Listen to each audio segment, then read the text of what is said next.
ده نوع مسمار ممنوع استخدامه في دول كتير. هو مسمار واحد بس، لكن بيقدر يلف في اتجاهين عكس بعض. الفكرة في حد ذاتها بسيطة. المهندسين بيعملوا قلاوزين، واحدة يمين وواحدة شمال، وبيستخدموا معاه صامولتين، كل واحدة بتتشد في اتجاه عكس التاني. لما المعدة تبدأ تهتز، واحدة من الصواميل ممكن تفك سنة صغيرة بسبب الحركة. بس هنا المفاجأة، علشان الصامولة التانية على قلاوز عكسي، الحركة دي بتتحول بالعكس لقوة شد زيادة. الصامولتين يضغطوا على بعض، ومع كل اهتزاز المسمار بدل ما يفك بيشد اكتر. على الورق الموضوع شكله عبقري، بس المشاكل بتبدأ من هنا. التصميم ده محتاج دقة تصنيع عالية جدا.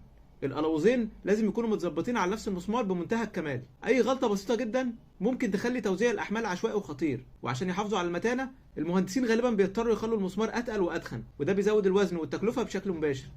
الاهم كمان ان دول كتير ما عندهاش معايير واضحة وموحدة للتصميم ده.